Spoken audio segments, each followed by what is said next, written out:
Hello, let's start the pathology for the MRCS Part B. Okay, so first we will discuss the infective endocarditis and aortic stenosis. Okay, so infective endocarditis. What is infective endocarditis? It is basically the inflammation of the endocardial surfaces of the heart, including heart valve, which is caused by microorganism, by certain microorganism. Um, in the infective endocarditis, one or more than one heart valve is involved, and the most common valve which is involved in the infective endocarditis is the mitral valve. Okay, then the aortic valve. Okay, so most commonly the mitral valve is involved, then after the mitral aortic valve is involved, and the tricuspid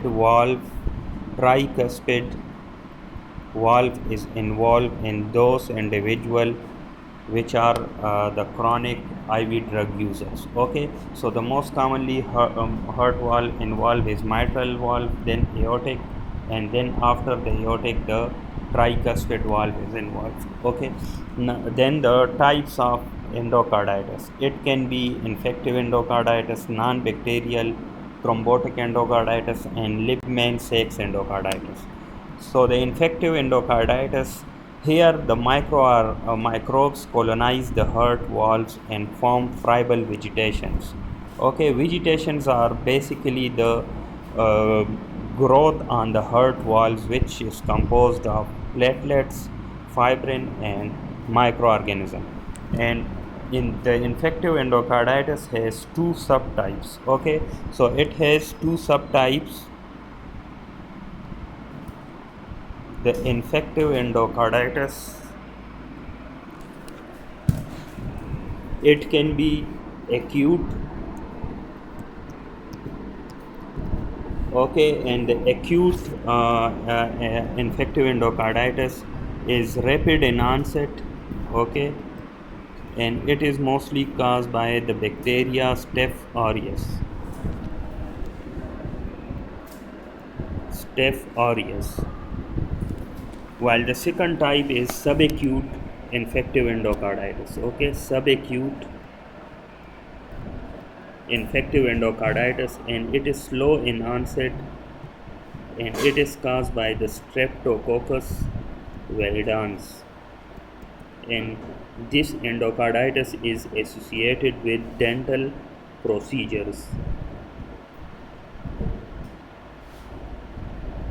Okay, so these are the two types of the infective endocarditis. Now the second type is a non-bacterial thrombotic endocarditis, also known as merentic endocarditis, and this is characteristically occurs in the setting of cancer, for example adenocarcinomas. Then the third type is Liebman-Sachs endocarditis. It occurs in the setting of cancer like adenocarcinoma. Okay, now in these figures you can see the different type of vegetations shown in yellow color in different condition. So the first is rheumatic heart disease. You can see the small vegetations that is present on the line of the closure of valves, and it is warty like lesions, and this can as a consequence of the inflammation, it can lead to scarring of the heart valves. Then the second one is infective endocarditis. These are large um, growths, or these are large destructive growths which are located on the line of the closure of valve. While the non-bacterial endocarditis, thrombotic endocarditis, its vegetation can be small to medium size, and it also located on the line of closure of valve. Okay, now the Liebman-Sachs endocarditis, in this condition the vegetation can be present on either side of the valve leaflets. Okay, so these are about the vegetation. Now, why rheumatic heart disease and valve replacement patients are more susceptible to infective endocarditis? So, blood usually flows smoothly over walls, but when these walls are damaged, for example, in rheumatic heart disease and in valve replacement, there are stasis of blood. Okay, stasis of blood. So when there is stasis of blood, there will be increased chance for bacterial colonization on the damaged walls. Now the pathophysiology of the rheumatic heart disease. So it involves the acute rheumatic fever result from the host immune responses to group A streptococcal antigen.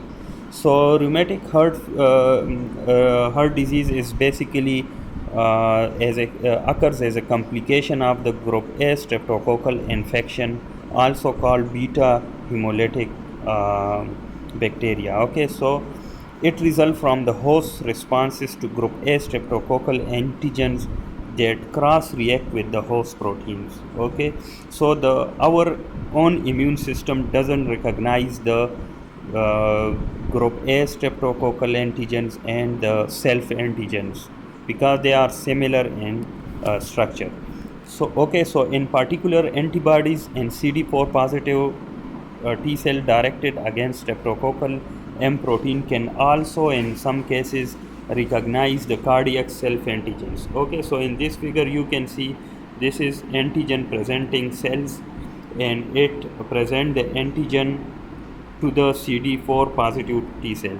This antigen can be the streptococcal M proteins or the cardiac self antigens. Okay, so as a result of this process, there is release of the cytokines and the inflammatory cells like neutrophils and the macrophages, and these then cause the tissue injury. Okay, so this is about the pathophysiology of the rheumatic heart disease. Now one thing about the macrophage, so the when there is activation of neutrophil and macrophage, so some of the macrophage become the A-shaped bodies. Okay, so this is the A-shaped bodies.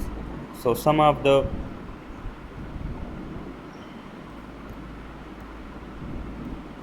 okay, so some of the uh, macrophage become the A-shaped body. Okay, then if there is recurrent inflammation, it can lead to progressive fibrosis, narrowing and stiffening of the valve leaflet with commissural fusion, retraction of the leaflet edges. Okay, valve thickening, calcification leading to stenosis. Okay, so this is about the pathophysiology of the rheumatic heart disease. Now what will be the gross findings in the acute rheumatic heart disease? It has acute phase, okay, and it has a chronic phase. Okay, so the acute phase is valvular vegetation, which is called verocii, along the line of closure, having little effect on cardiac function. But in the chronic phase, there is commissural fibrosis, valve thickening, calcifications, plus shortened and fused chordae tendineae, which is also called, which is sometimes called the fish mouth shape or fish mouth appearance. Then the microscopic findings in the acute rheumatic heart disease is A-shaped bodies. A-shaped bodies is basically a form of granulomatous inflammation which consists of central zone of degenerating extracellular matrix infiltrated by the lymphocytes, plasma cell, and Ennetskov cells. Ennetskov cells is basically the activated macrophages, also termed as caterpillar cells due to wavy nuclear outlines.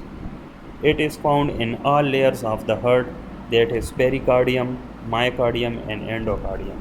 So in this figure, this is the A-shaped bodies In the center region, this is the necrotic central region, or the central zone of the degenerating extracellular matrix, and it is infiltrated by the lymphocytes, plasma cells, and NH cells. So you can see this is the NH cells, okay, which is also known as caterpillar cells. Okay, so what will you see in the uh, acute rheumatic heart disease macroscopically? So in the macroscopically, you can see the A-shaped nodules and the fibrinoid necrosis.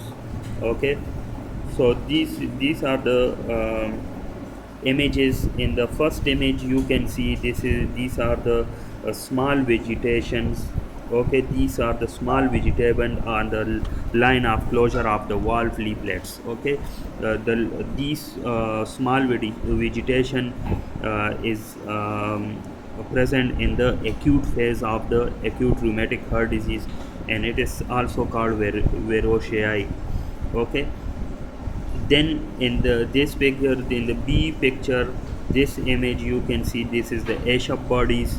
Okay, in the C image, this image shows the, you can see this is the commissural fusion.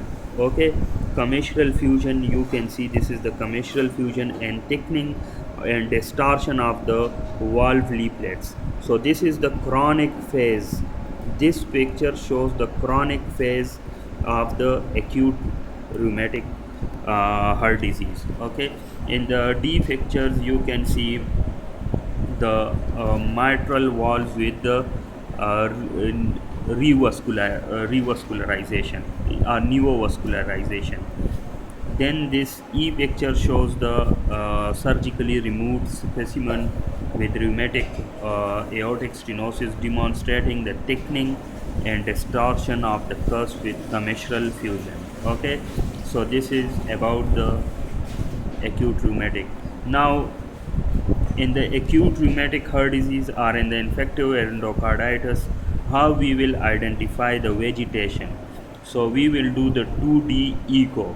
It can either be transthoracic echo or esophageal echo. Okay, so transthoracic or transesophageal, esophageal. Okay, so transthoracic or transesophageal 2D echo. Now, in what to look for 2D echo? So the first thing is ventricular dilatation and dysfunction, and this is present or always occur with the significant regurgitation. Then the second is annular dilatation. Okay, annular dilatation. The third thing is valvular regurgitation, and a regurgitant jet of more than 1 centimeter in length and peak velocity of more than 2.5 milli per second. Okay, then the in the leaflets, we can see the prolapse. Okay, the coaptation failure and thickening, while in the chordae, we can see the caudal elongation and rupture and increased echogenicity of the subvalvular apparatus and pericardial effusion. So these are the things which can be seen in the 2D echo. Now the common organisms, this is important, the common organism which cause the infective endocarditis. So the most common is Staphylococcus aureus. Okay, Staphylococcus aureus. Then the second is viridans, Streptococcus viridans, and Streptococcus bovis. Okay, so Streptococcus bovis or Streptococcus viridan, and the most common is Staph aureus. Okay, Staph aureus. Then it can be caused by Staph epidermidis. It can be caused by enterococci, and the Hayesic group of microorganisms can also cause the infective endocarditis, and they are the Haemophilus species, Aggregatibacter, Cardiobacterium, Echinella, and Kingella. Okay, so these are the Hayesic group of organisms. Now, how will you diagnose the um, infective endocarditis? It is through the Duke's criteria. Okay, so the the selection criteria for which is diagnostic for the Duke criteria is, the first one is two major criteria and zero minor criteria.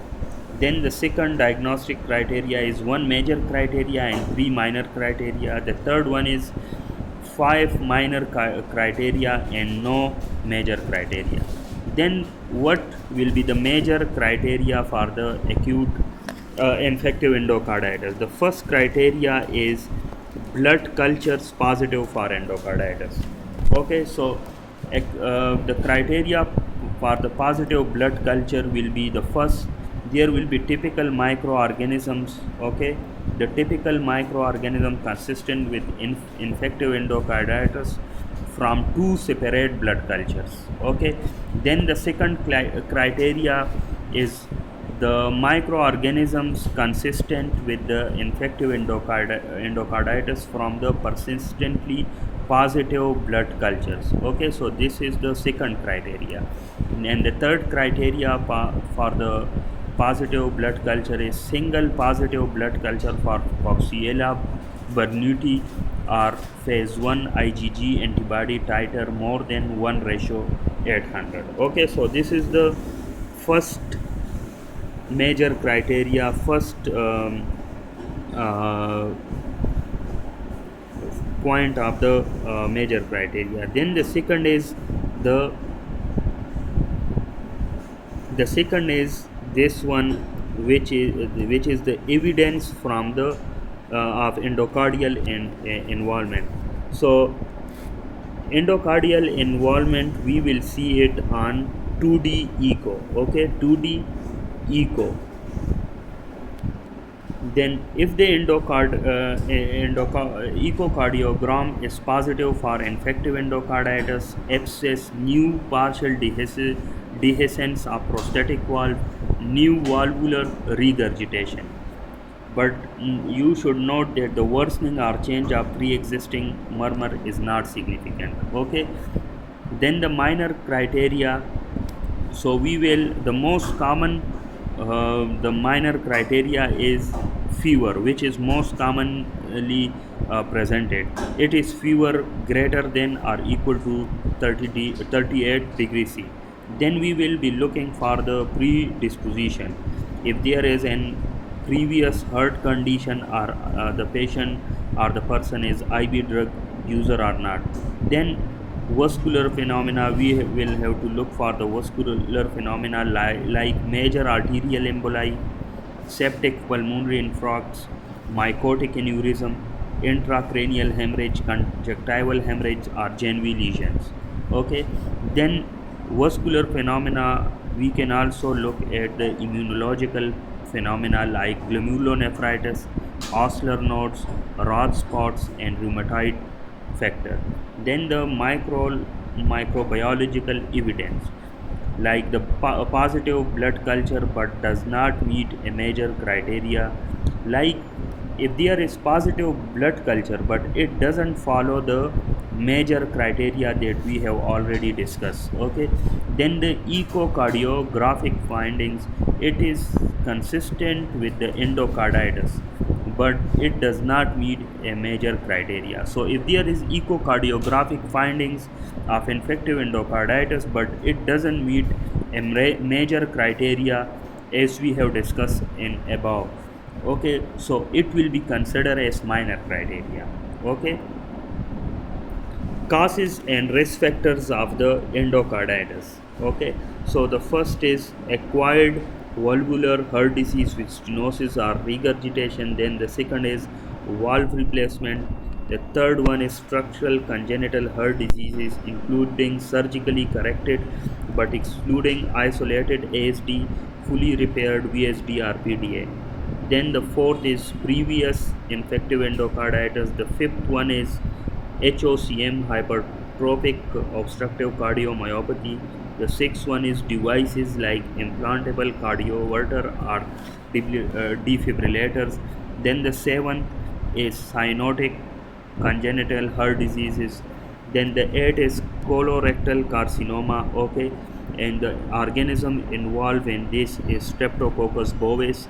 Then the ninth is UTI, and the organism involved will be enterococci. Then the IV drug abusers, okay, in the IV drug abuser, the organism which is involved is Staph aureus, and it involves the tricuspid valve. Then the rheumatic heart diseases, HIV, malignancy, diabetes, alcohol, and tooth extraction. In the tooth extraction, the organism will be strep viridans. Okay, strep viridans.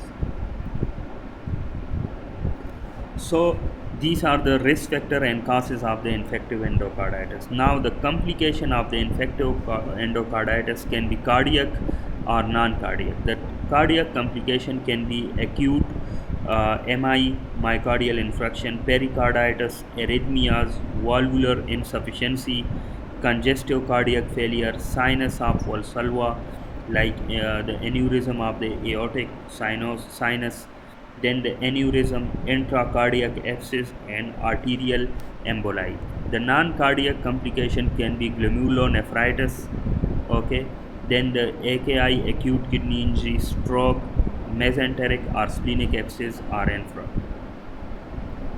Then the blood investigation to be done for the infective endocarditis are three: the CRP, okay, CRP, ESR, and the blood culture. Okay, to look for blood culture, we are doing to look for any uh, microorganism and to guide the antibiotic treatment. Okay, then this question, the signs which is present in the hand, okay, the signs present in hand in the infective endocarditis. So it can be Osler nodes, Janeway lesion, splinter hemorrhages. So the Osler node is the immunological phenomena. Okay, in the immunological phenomena we discuss about the Osler nodes. Okay, so the Osler node is immunological phenomena. We have already seen that the Osler node is immunological phenomena. Okay, so the Osler node is basically the painful red lesions on the palms and soles. Okay, so you can see this is the Osler node. Okay, it is basically the round and raised lesion due to immune complex deposition. Then the Janeway lesions, it is painless lesion, and it is basically the flat red in color, and it is due to vascular phenomena. Okay, we also see this vascular phenomena Janeway lesion, and it is also present in palms and soles. Okay, so you can see these are the, you can see these these lesions which are flat and painless, these are Janeway lesions. Okay, then the splinter hemorrhages is basically the teeny blood clots are the linear hemorrhagic lines. Okay, so you can see this small lesion are the linear hemorrhage points are splinter hemorrhage. Then in the hands there can be clubbing. Okay, so the Osler nodes, Janeway lesion, splinter hemorrhages, and clubbing. Then how we will treat this patient? Okay, how we will treat the infective endocarditis? So and we can give the IV antibiotics depending on the culture and sensitivity for 6 weeks, IV ceftriaxone and vancomycin. Then restriction for IV antibiotics are walls do not have specific blood supply, so antibiotics cannot reach. Then organism lie inside the vegetation, so antibiotics cannot reach. Then the bacteria form a biofilm calyx covering their shields. them from antibiotics. So these are the restriction. If then this question, if endocarditis occurs in the tricuspid valve in younger patient, then it can lead to right sided heart failure. Okay, then this question, if there is no response to medical treatment, then what we will do, we will do a surgical valve replacement or heart transplantation. And what we will do before heart transplantation, we have to look for matching by looking into HLA antigen. If there is not correct match, then it can lead to type 1 rejection, type 1 graft rejection. Okay, then how we will prevent the graft reduction? By giving the suppressive therapy like tacrolimus, mycophenolate, okay, and steroids. Okay, so these are the immunosuppressant. Okay, tacrolimus, mycophenolate, steroids. Now this question about the side effects of steroid, so it can lead to opportunistic infection, bacterial and viral infections such as EBV, CMV, which can it can also lead to leukemia and lymphoma. Okay, then the second side effects is causative features like obesity, muscle weakness, hirsutism, and striae. Then cardiovascular effects are fluid retention and hypertension. Endocrine effects are diabetes, and musculoskeletal side effects are osteoporosis, avascular necrosis.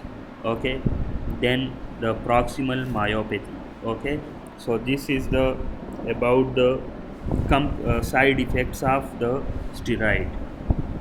Then mechanism of action of immunosuppressants. How do immunosuppressant works?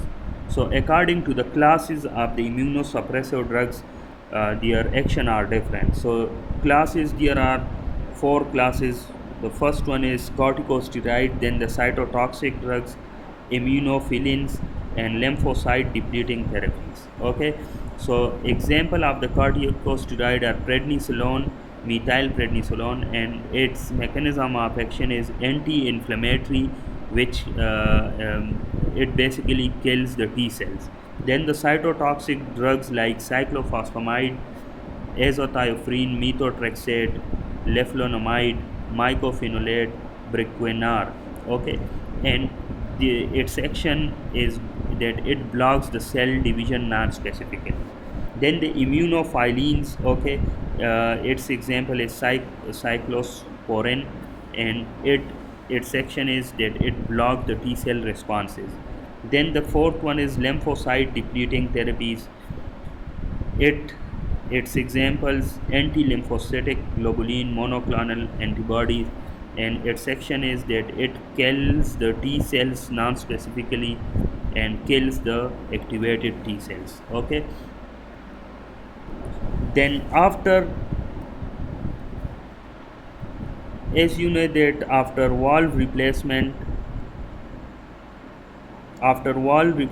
the patient is will be put on the warfarin.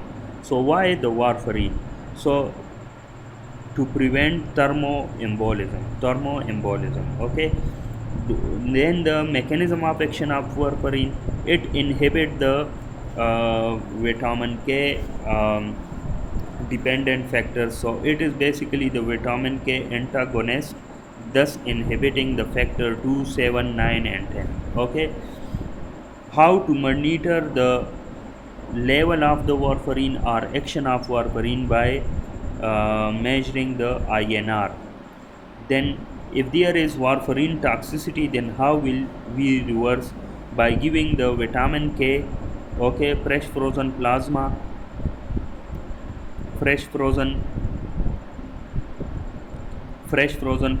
and prothrombin complex concentrate. Okay, so the vitamin K is slow in onset. Okay, vitamin K is slow in onset.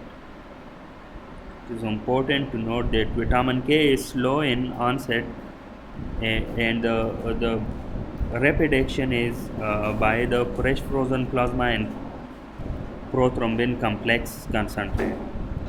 So this question about the right-sided vegetation, it is due to tricuspid valve vegetation endocarditis, which can occur or associated in the IV drug abuser and the organism, as I mentioned before, that the organism in the IV drug abuser will be the Staph aureus.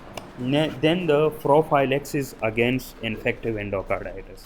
So the prophylaxis will be antibiotics, but it is not routinely used, but in some condition the antibiotic prophylaxis in is used, like in the for the people undergoing the dental procedures. Okay, so this is the first condition, and antibiotic prophylaxis is also recommended for the people undergoing the non-dental procedure, like the upper and lower gastrointestinal tract, genitourinary tract, and upper and lower respiratory tract.